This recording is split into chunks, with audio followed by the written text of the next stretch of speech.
Walla Quackstacker, CEO and Big Cheese.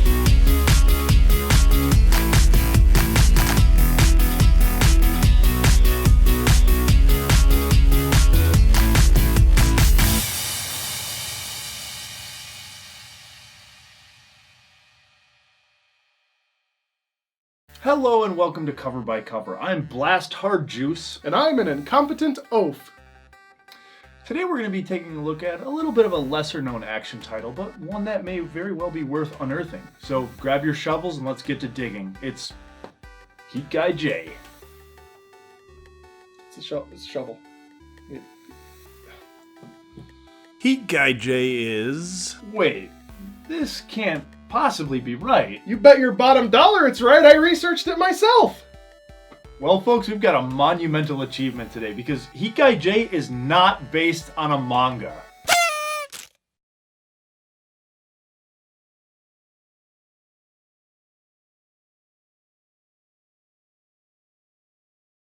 Well, I can hardly believe it. But here's an anime that actually is an original property. Not based on a manga, not based on some pre-existing IP. It's pure originality. There technically was a manga release, but it was put on store shelves pretty much simultaneously with the anime, and clocking in at a whopping one whole volume before its cancellation doesn't exactly lay the framework for today's show. Anyways, Heat Guy J is the original creation of Kazuki Akane, renowned for directing Escaflowne and... Birdie the Mighty. Oh, come on. Every Steven Spielberg has a 1941. Every Oliver Stone has an Alexander. Every Robert Rodriguez has a The Adventures of Shark Boy and Lava Girl in 3D. Your argument leaves much to be desired, but that's neither here nor there.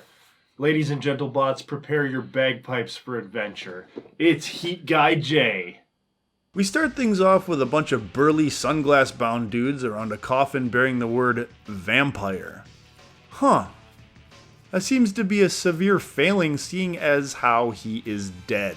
Observing from afar are our heroes. The blonde-haired, twig-looking one is Daisuke Aurora, and the burly trenchcoat Mother Hubber is Siri's namesake, Jay. They notice a foppish dandy at the funeral by the name of Claire Leonelli, the son of Lorenzo Leonelli, the man in the coffin. Turns out little boy Claire there is inheriting the family business of crime. No, seriously, they are just Crime Incorporated, and with it the title of Vampire or Don. Alright, we're not even 2 minutes in and I've already got some beef with these naming conventions. What the hell is with this title Vampire? Were the titles Edgelord, Spooky Man, and My Chemical Romance Superfan number 1 already taken? How can you take a crime syndicate seriously when they forcibly title their leader after Nosferatu? Boy, you try finding work nowadays. The job market is a disaster. Sometimes you just have to lead crime syndicates. Well, you could always try finding a job at Steak and Shake. That joke was in poor taste. Young master, are you all right? Master Leonelli.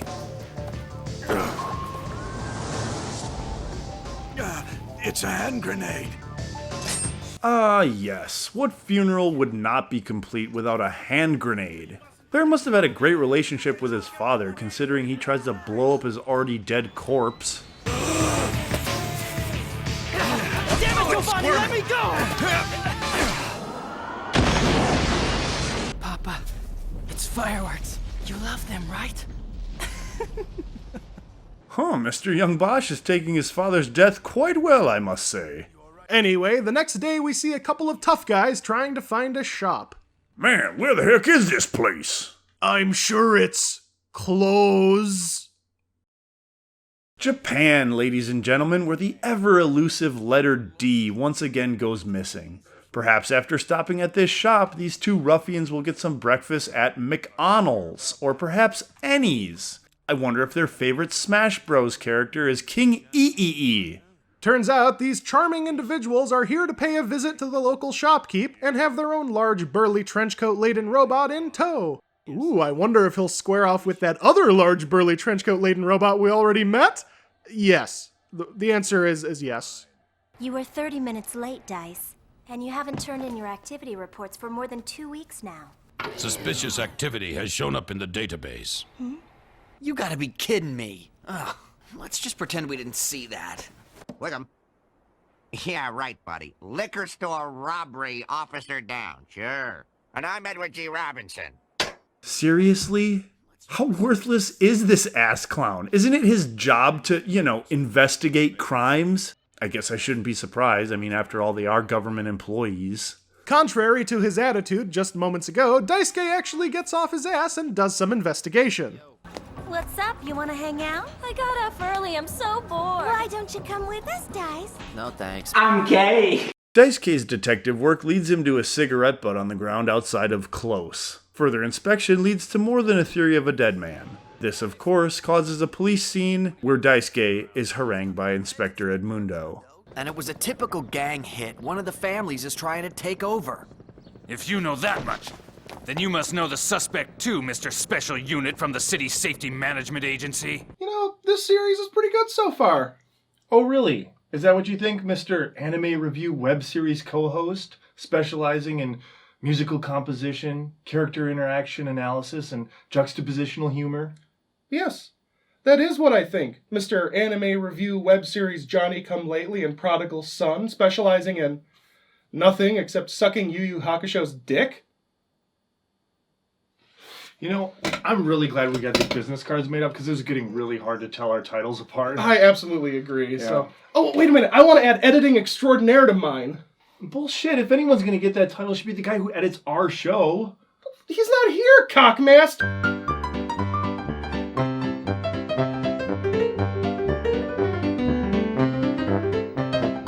The Special Unit's job is to investigate signs which indicate that future crimes may be committed. By mandate of the District of Columbia Pre-Crime Division, I'm placing you under arrest for the future murder of Sarah Marks and Donald Dubin that was to take place today, April 22nd. I thought Daisuke looked familiar. Anyway, as he's grilled further by Inspector Edmundo, he notices Heat Guy K in the crowd. He gives incredibly short chase before instantly losing him. Huh. Are the precogs off their game today, Mr. Anderton? Yeah, this brings up something I've always wondered about with movies and shows. Daisuke was staring straight at that robot thing. He didn't stop looking at him for even a moment as he charged through the relatively sparse crowd. And on top of that, the bad guy heat unit is standing a good 2 feet above anyone else. This isn't losing a child cut person a crowded market. This is just shoddy editing, letting a villain that should not easily get away. Does this bother anyone else besides me? Damn it, Andy, you're ruining my early 2000s sci-fi film referential humor.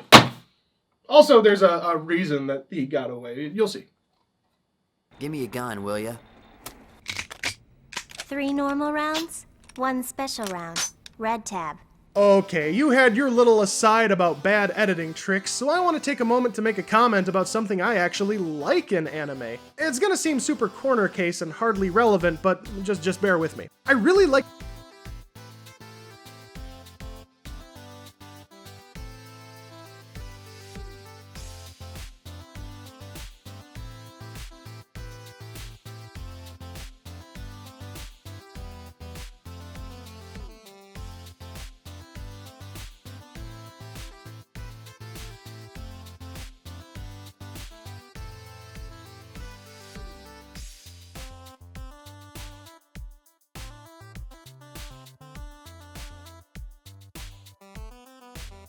Well, actually, I totally agree with you. Would you shut up, okay? I have very specific tastes!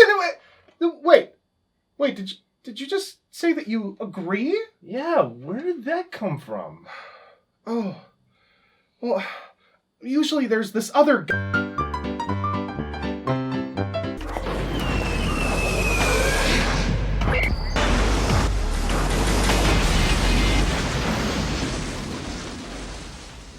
See, I told you there was a reason he was able to get away. I don't remember you saying that. I get it. You're a machine, aren't ya? Anyway, these two have a quick scuffle, including that red tab bullet blowing Stronk Badman's arm clean off. Unfortunately, that's about all the tricks Daisuke has up his sleeve. Except, of course, for his robot friend.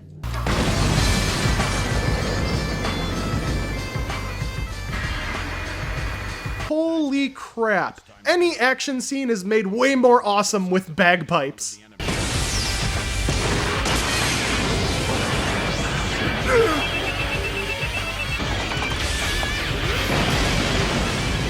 I intercepted his transmission. Wow, Jay just demolished that sad sack of a robot. Yeah, I guess you could say he just needed to blow off some steam. Anyway, Daisuke and Jay make chase for the real bad guys, the ones who were controlling the mean old bad robot man. Daisuke's motorcycle, that clearly isn't overcompensating for anything, apparently also turns into a jet ski. What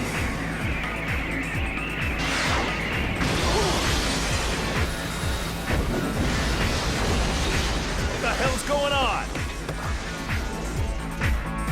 My feet are stuck. Turns out these bad guys were smuggling cigarettes into Japan. Our heroes have stopped the real villain here, lung cancer. Delicious, affordable lung cancer. An unseen sniper kills the smugglers and tries to kill Daisuke. Daisuke pulls his gun on Jay for some reason. My father was killed by an android. Still seems like an asshole move to pull a gun on your partner. And the episode ends. The next episode begins with a title card that... Okay, wait. These are two very conflicting ideals here. Anyhow, we open on a shady council discussing the death of Big Crime Lord Sr. and now petitioning a vote to make Little Crime Boy Jr. the new Don and subsequently the new vampire. Ugh, they seriously could not have chosen a stupider title. Mafia Mummy? You suck. You should be quiet till I say otherwise, counselor. I am now the Don. Go on, drink it. What? Now you all have AIDS! Exactly as planned! No, that's... You can't get AIDS that way. That joke doesn't make any sense. You all have hepatitis now! All according to my master scheme! Still, no, that's wrong. You can't get hepatitis that way either. That's a bad joke.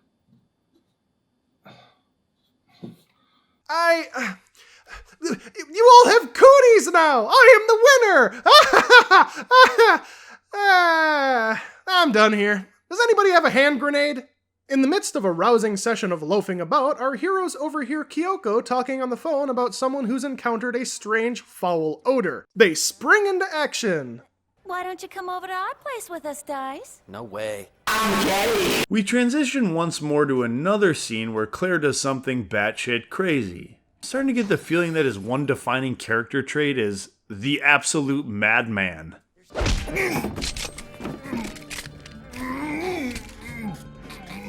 Next time, serve me something else. I don't like chicken. I'm sorry, I didn't catch that. I said, like hand grenade? I just recently discovered they taste quite delicious. Actually, Claire kicks the dude in the stomach, calls him a ducky? Mr. Ducky. And pieces out. Pick off. It's a grenade. The crime duck survives the grenade and declares an all-out turf war on the Leonelli family. Now, why they didn't simply open fire with practically the whole family right there in the restaurant with them is beyond my comprehension. Anyway, the ensuing chaos is bloody and explosive, but thankfully the crime families wear exclusively white and black shirts so we can easily tell them apart. It would be really confusing otherwise. Daisuke continues his investigation, including stopping by Old Man Hookah's Crazy Shit Emporium and the little gypsy girl's photo cart. It's actually kind of a nice touch seeing the whole investigating thing.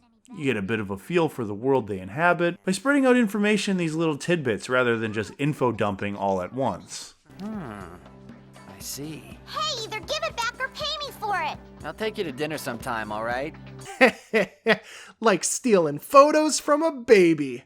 Oh, wait.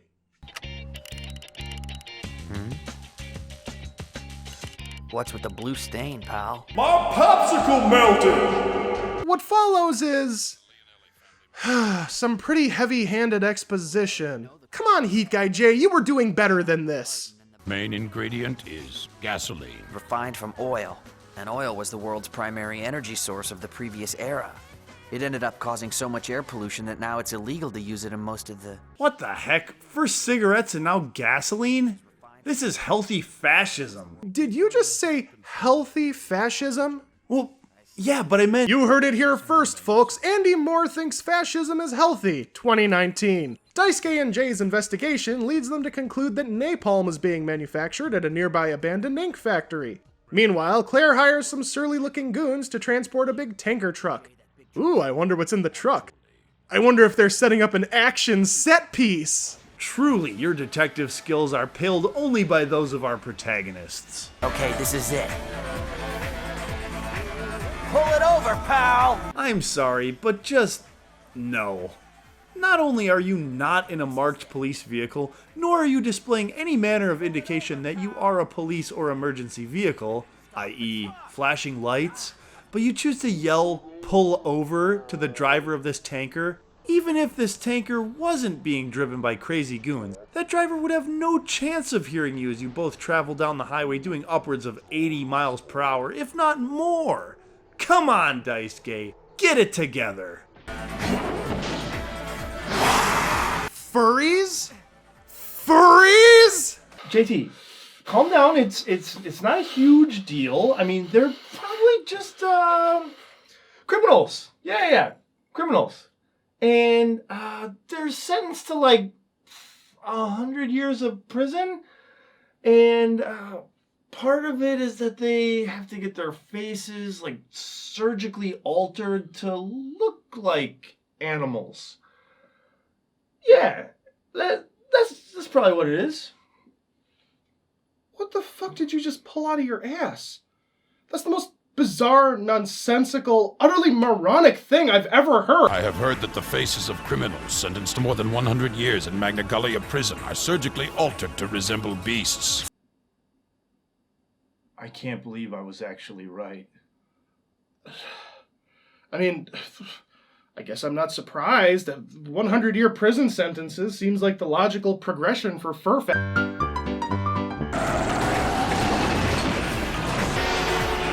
You alright? I stubbed my toe. Look, I'm trying to stop a tanker truck full of napalm. Napalm? What the hell is that? Are you talking about Napolitan like the spaghetti? Edmundo, it's a bomb! Hey everybody, this is Andy Moore with another life hack. Today I'm going to show you guys how to make napalm.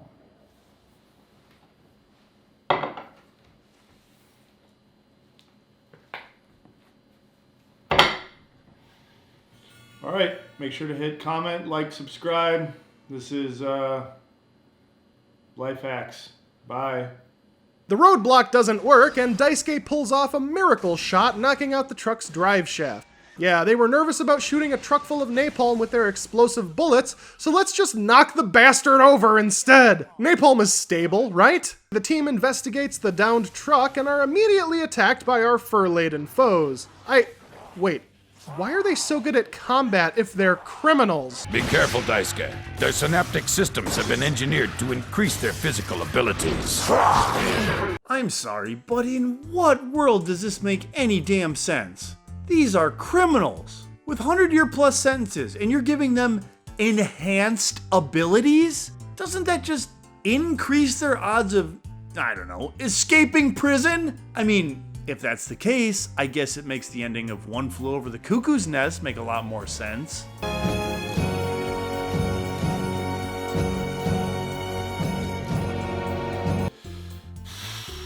Well, we really should have seen that coming when we injected him with our super strength serum.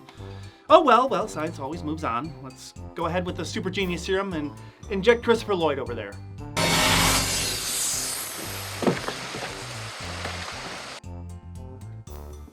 Damn it. How you doing? That's right. It's me. Guess what? I'm sending you a gift. Fireworks.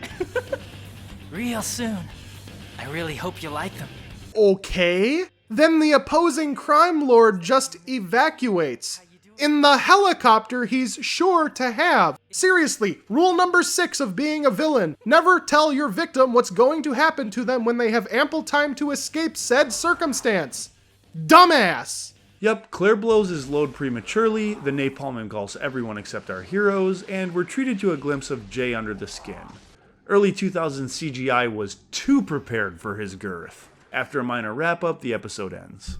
So, JT, would you knock it off? My teeth! I'm powerless without those! Shut up. Would you continue watching?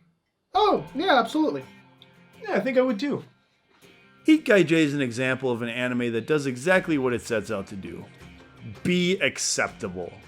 It's not amazing, it's not the best thing since Sliced Cowboy Bebop, it's just good old-fashioned buddy cop fun. It's quite episodic in nature, so you don't lose too much ground by dropping in partway through. This is a double-edged sword, as things can get a little bit samey, even in these first 2 episodes.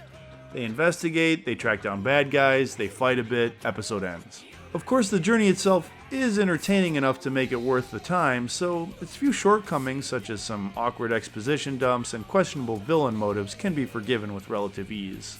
I actually really enjoy the relationship between our protagonists. You've got young, out-to-prove himself Daisuke, who acts pretty cool, but ultimately relies heavily on his robotic cohort. Jay's father figure mentality is a good foil to Daisuke's brash attitude, so it lends itself to fun banter and what I hope turns out to be decent character development down the line. Plus, who can forget this soundtrack? I mean, come on, bagpipes were practically invented to be played during high-intensity chase scenes involving robots! I'm enjoying my time with this anime, and I'd love to stick around for more. Well, that about wraps it up for this week. But I say we play ourselves out in style. Yeah, that's more like it. Till next time, I'm Andy Moore. And I'm JT Camp, reminding you at home, It's glada bevgolitus robots and gribas hore. Napalm is borigate out of spaghetti. Gribas solid bullets. Grobet ladles of the furries. Gribble for days of vampires. A lobet legged torrent and the lazy ass government workers. What?